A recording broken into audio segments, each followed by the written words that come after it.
주님을 사랑함으로 예배하러 오신 여러분, 하나님의 큰 은혜가 넘치기를 주의 이름으로 축원합니다. 한 달 동안 우리는 어떻게 안식을 누릴 수 있나요? 이런 설교를 하면서 우리가 안식에 대한 설교, 삶과 그리고 시간과 재물과 그리고 관계를 어떻게 하면 잘할 것인가에 대해서 말씀을 나눴습니다. 오늘서부터는 우리가 추수감사주일 전까지 우리 오유커스와 그리고 하나님의 사람들을 주께로 인도하기 위한 교회의 사역 가운데 오늘서부터는 네 직무를 다하라, 영혼 구원에 대한 설교를 하게 될 것입니다. 한번 따라해 볼까요? 네 직무를 다하라. 우리에게는 너무나 당연한 일들이, 북한에서는 생소한 것들이 많다고 하지요.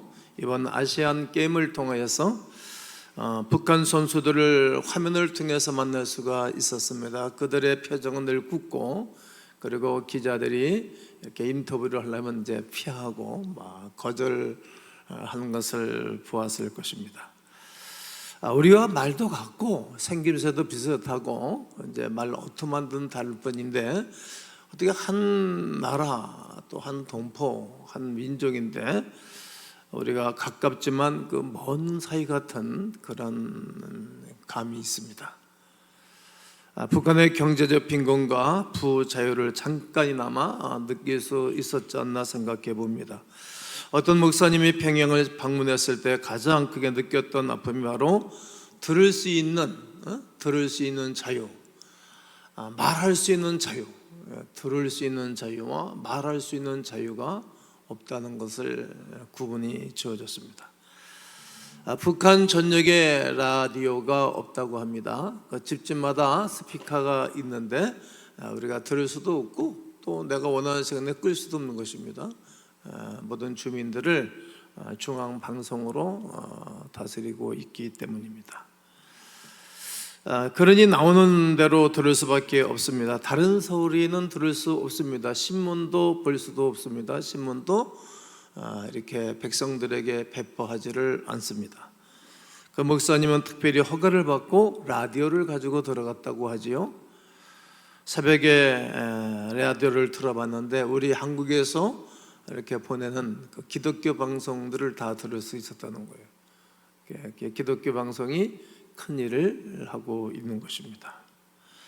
그런데 그곳에서는 그들을 들을 수 있는 자유가 없는 것입니다. 들을 수 있는 자유, 얼마나 마음이 아프고 가슴 아픈 일인지 모릅니다. 성경이란 말도 들어보지 못한 사람이 많다고 하니 이렇게 암흑 가운데 살아가고 있는 북한의 동포들을 생각해 보면 마음이 저려오고, 또 한 주간 동안 또 설교를 묵상하고 생각하면서 기도가 절로 하게 되었습니다. 로마서 10장 14절과 15절에 보면 그런즉 그들이 믿지 아니하는 일을 어찌 부르리요. 믿지 않으니까 부를 수 없고, 듣지도 못한 일을 어찌 믿으리요. 전파하는 자가 없이 어찌 들으리요. 보내심을 받지 아니하였으면 어찌 전파하리요. 기록된 바 아름답도다 좋은 소식을 전하는 자들의 발이요 함과 같으니라. 여러분, 믿음도 들어야 믿음이 생기는 것입니다. 듣지 아니하면 믿음이 생기지가 않습니다. 찬송 544장 보면 울어도 못하네, 참아도 못하네, 심서도 못하네, 4절은 믿으면 하겠네. 그러니까 믿으면 모든 것을 할 수 있는데 그 믿음이 하나님 말씀을 들어야 생긴다는 말이에요. 믿음이 하나님이 우리에게 주시는 말씀을 들어야 되는데, 어떤 메신저를 통해서 증거하는 말씀을 듣든지 아니면 매개체를 통해서 듣든지 하지 아니하면 믿음이 안 생기는 것입니다. 즉 전파하는 자가 있어야 들을 수 있다는 말이죠. 그러므로 들을 수 있는 기회를 얻지 못하면 믿음도 없고 구원이 없는 것입니다. 얼마나 비참한 일입니까? 사람은 듣는 대로 달라집니다. 무엇을 듣느냐에 따라서 그 사람이 변화하는 것입니다. 그래서 우리가 좋은 것을 들어야 되겠죠. 옛날에 우리 어른들은 임산부가 좋은 것 먹고 좋은 것 생각하고 좋은 것 말하라 그랬어요. 그래야 아이가 예쁘게 성장을 복중에서 하고 태어나는 거예요. 그 좋은 환경을 우리가 의식적으로 만들어줘야 할 의무가 부모들에게도 있는 것입니다. 듣는다는 것 참으로 중요한 문제입니다. 그러니 들을 수 있는 것이 얼마나 이게 행복이고 얼마나 귀한 일인지 모릅니다. 들을 수 있는 조건이 없는 가운데 사는 사람들이 찔로 불쌍한 사람들입니다. 마음대로 들을 수 있다는 것이 큰 행복일 것입니다. 그러나 우리는 그 행복 가운데 살면서도 그 행복을 모르고 살아가고 있는 안타까운 현실도 보이게 됩니다. 우리는 음식을 먹어야 건강합니다. 좋은 음식 먹어야 되겠죠? 네, 구별된 음식을 먹어야 됩니다. 그래야 몸이 건강합니다. 우리의 영혼은 하나님의 말씀을 먹어야 건강합니다. 하나님 말씀을 우리가 대하고 먹지 않으면 그 영혼이 건강하지가 않습니다. 우리 몸이 왜 병들어가죠? 안 좋은 물, 안 좋은 음식, 안 좋은 독, 그리고 안 좋은 공기 마시면 몸이 병들어가는 것입니다. 우리의 영이 왜 죽어가고 있는 거죠? 헛하는 이야기, 영혼에 대한 생명에 대한 이야기를 안 들으면 우리 영혼이 죽어가는 것입니다. 병드는 것입니다. 우리의 몸과 영은 무엇을 먹고 무엇을 듣느냐에 따라서 완전히 확연하게 달라집니다. 나의 영혼은 어떤 상태에 있는가 늘 내 영혼을 점검할 줄을 알아야 됩니다. 내가 하나님의 말씀을 사랑하고 있는가? 사랑하면 가까이 하게 되겠죠? 사랑하면 있겠죠? 하나님의 말씀을 듣는 것이 나는 좋은가? 하나님 말씀을 듣는 시간이 행복하지 않는가? 행복한가를 점검해 봐야 됩니다. 그렇다면 나의 심령은 건강한 것입니다. 나의 영혼이 행복한 것입니다. 그런데 그렇지 않고 성경만 펴면 졸음이요, 멀쩡하다가도 교회만 들으면 안락하게 앉아서 졸다가 가고, 말씀을 받는 시간에 생각이 바깥에 나가 나돌고 다른 거에 집중하고, 그렇다면 반드시 영혼이 병든 것입니다. 예수께서 말씀하십니다. 마태복음 4장 4절에 예수께서 대답하여 이르시되 기록되었으되 사람이 떡으로만 사는 것이 아니요 떡으로만 살 것이 아니라는 거예요. 오늘 아침에도 저는 변함없이 아침밥을 먹고 나와서 떡을 먹었습니다. 그것으로만 사는 것이 아니라 하나님의 입에서 나오는 모든 말씀으로 살 것이라고 성경은 말하고 있는 것입니다. 예수님께서 이 말씀하신 상황이 매우 중요한데 말이죠. 이 상황은 40일 동안 금식하는 가운데 이 말씀을 하신 것입니다. 40일을 굶으셨으니 얼마나 배가 고프시겠습니까? 그런데 말씀이 먼저라고 말씀을 하시는 것입니다. 여러분, 금식은 일주일 이상 하는 금식을 장기간 금식이라고 그러거든요. 산을, 높은 산이나 낮은 산이나 항상 산을 탈 때마다 헐떡이고 힘든 것처럼 금식은 한 끼만 해도 힘든 거예요. 저는 21일을 32살에 한번 해보고, 그리고 35살에, 36살인가? 그때 또 21일 금식을 2번 해봤어요. 다니엘 기도를 한다고. 거뜬히 했긴 했지만 힘들어요. 어려워요. 목사 안수 받기 전에 목사들은 한 21일 동안 해야 돼요. 우리 학교 교수들은 우리 설립자님이 돈을 안 받아, 그 대신 교수 채용할 때. 요즘 학교들 교수 채용할 때 돈들 억수로 쓰고 하거든요. 우리 설립자님이 좋은 게 그런 거예요. 21일 교수 금식해야 교수로 쓰는 거예요. 왜냐면 교수들이 학문만 자랑하니까 예수 자랑해야지. 죽을 맛이지. 그거 통과한 사람들만 쓰는데 안 되는 거예요. 금식 안 하고 금식한 척하고 거짓말 시킨 놈들이 되는 거예요. 제 얘기가 아니고 그런 말씀이세요. 여러분, 금식은 쉽지가 않아요.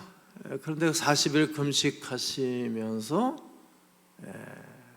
떡보다는 하나님 말씀이 좋다, 그 말씀으로 살아간다라고 말씀하신 것입니다.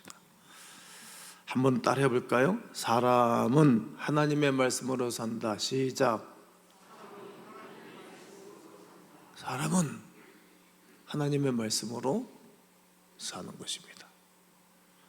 우리 주님께서 주신 결정적인 말씀입니다. 우리는 성경 말씀을 통하여서 하나님을 만납니다. 하나님의 말씀이 오시면 하나님 만나는 길이 없습니다. 연육교처럼 육지와 섬을 연결해주는 다리처럼 성경을 통해서 하나님을 만납니다.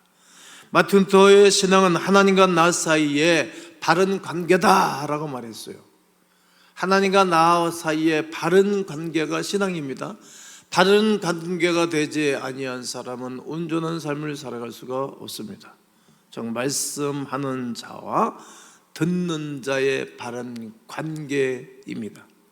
이것이 신앙생활이라는 말입니다.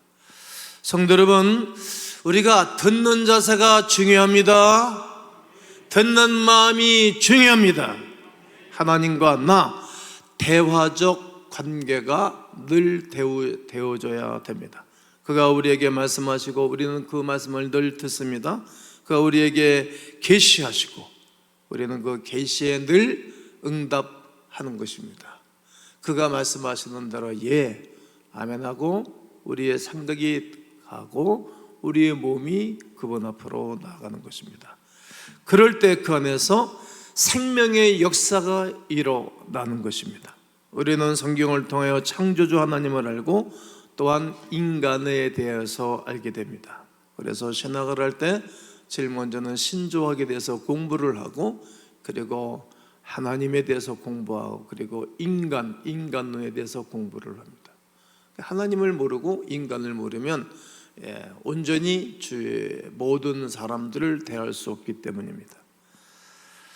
창조주 되심을 알고 역사의 목적을 알아가는 것입니다. 성경을 통해서 예수 그리스도의 십자가와 예수 그리스도의 부활 그리고 하나님의 구체적인 계시의 증거를 우리가 받아들이는 것입니다. 그러므로 성경을 읽지 않으면 신앙생활을 능력 있게 건강하게 할 수 없는 것입니다. 그러므로 우리는 하나님의 말씀의 절대성과 위대성 그리고 그 생명의 창조성을 고백하면서 말씀을 전할 수밖에 없는 것입니다.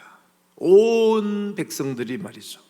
이것만이 인간의 해결책의 길입니다. 모든 문제의 열쇠가 이 성경책에 있습니다. 하나님의 말씀을 전함으로 하나님의 자녀로 성장하게 되고 온전케 되어지는 역사를 우리는 이루어가는 것입니다. 이것이 교회의 기능입니다. 마틴 루터는 성경을 가리켜 하나님의 거울이라고 말했습니다. 성경을 통해서 하나님을 찾을 수 있고 볼 수 있고 성경을 통해서 나의 모습을 볼 수가 있고 성경을 통해서 나의 미래를 볼 수가 있습니다. 성경을 통해서 우리가 장차 하나님의 나라에 가서 어떤 상을 받고 어떤 면류관을 쓰고 살아갈 것도 성경 속에 다 보여주었습니다. 그래서 하나님을 1:1로 정상적으로 만난 사람들은 성경 말씀을 꼭 붙잡고 순종하며 살아갑니다. 오늘 본문의 디모데후서는 사도 바울이 사랑하는 믿음의 아들 디모데에게 두 번째 써보낸 편지입니다. 첫 번째가 아닙니다. 첫 번째도 중요하지만 두 번째가 더 중요한 것입니다. 제가 목회하면서 성도들 두 번까지 신방간 가정들이 있습니다. 세 번까지는 또 제가 한번 가기도 하지만 그 다음부터는 하나님께 맡겨두고 더 이상 제가 터치를 하지 않습니다.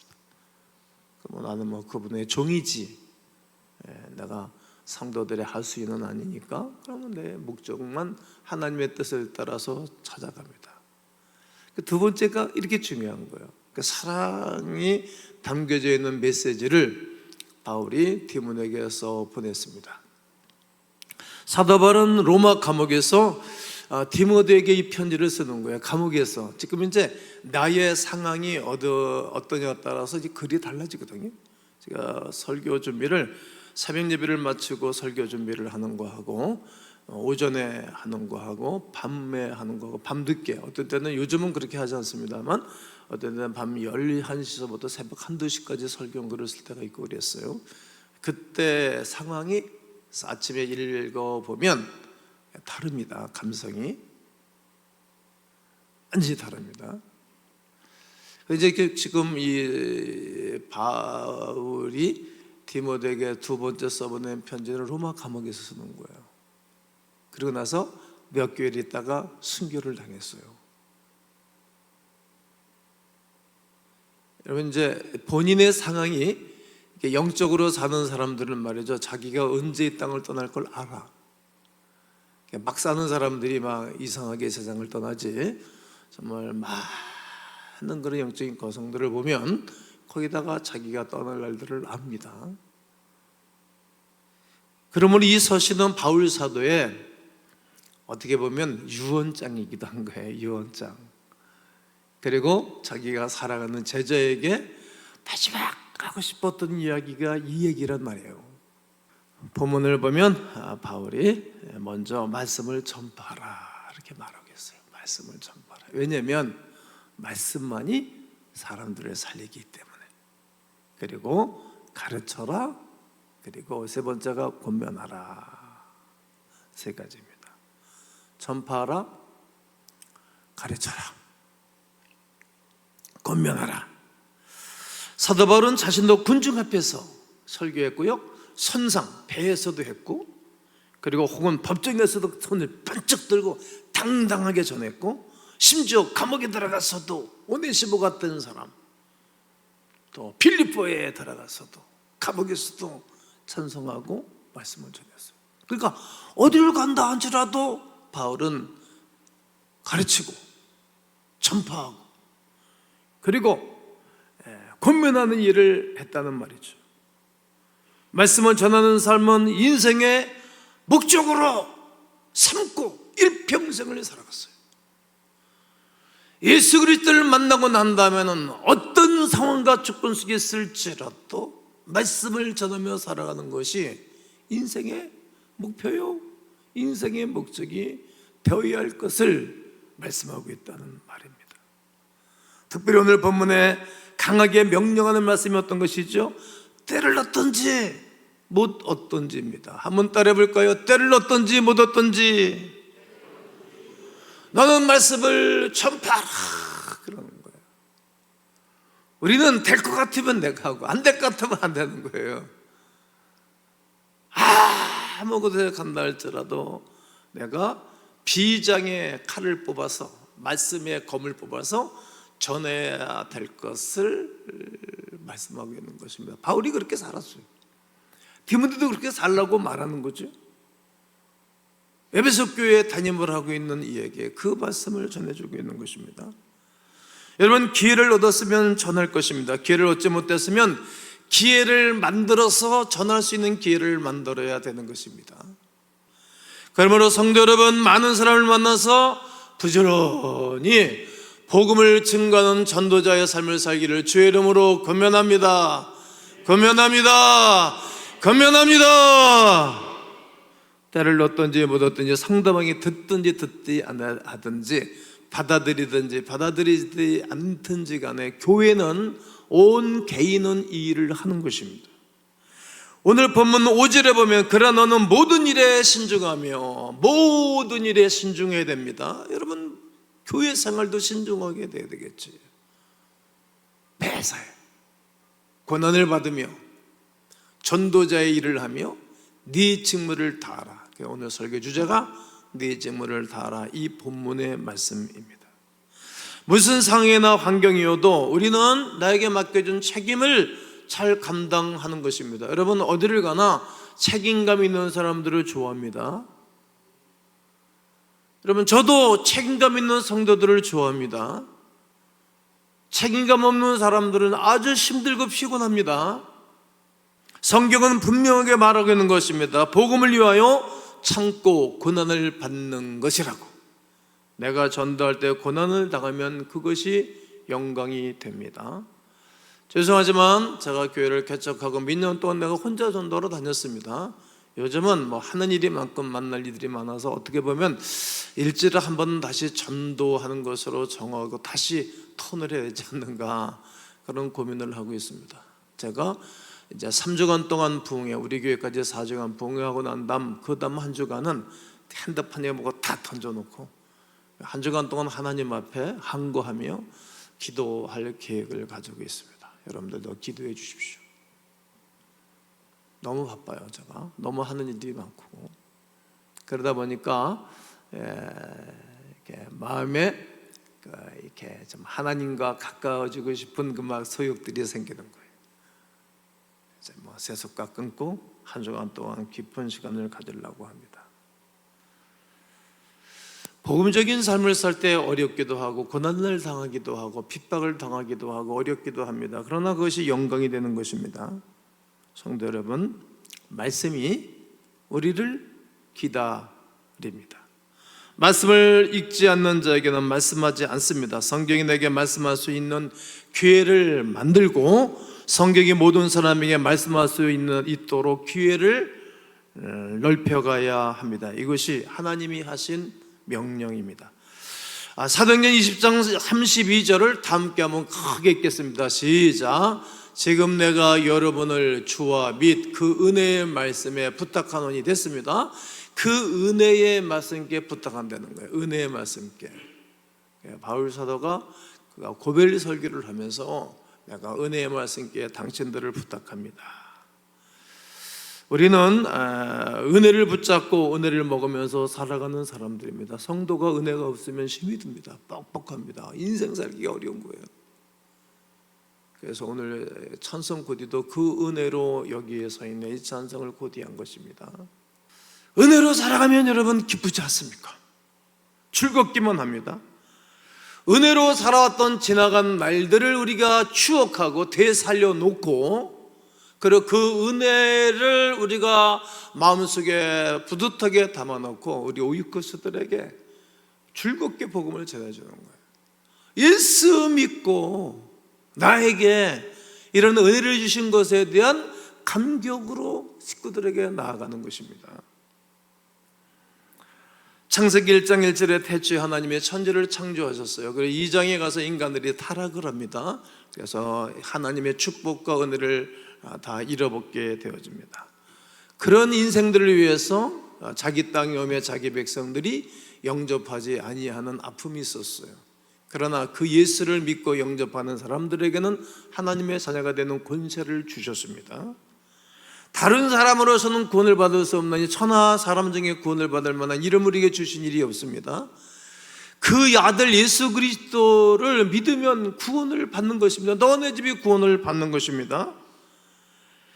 사람이 마음으로 믿어 의에 이르고 입으로 시인하여 구원을 받는 위대한 사건이 나에게 일어난 이 사건과 은혜를 증거하는 것입니다. 그렇습니다. 우리가 때를 얻든지 못 얻든지 만나는 사람들에게 내가 있는 처소에서 복음을 전가하게 되어지면 그 놀라운 구원의 역사와 구원의 축복의 역사가 나를 통하여서 내가 복음을 전해주는 그 사람, 나의 말을 듣고 그 사람에게 성령의 역사하사 구원의 역사가 일어날 줄로 믿습니다. 그러므로 우리 또다시 한 주간 동안 있는 공간에서 복음을 전해주시면 어떨까요?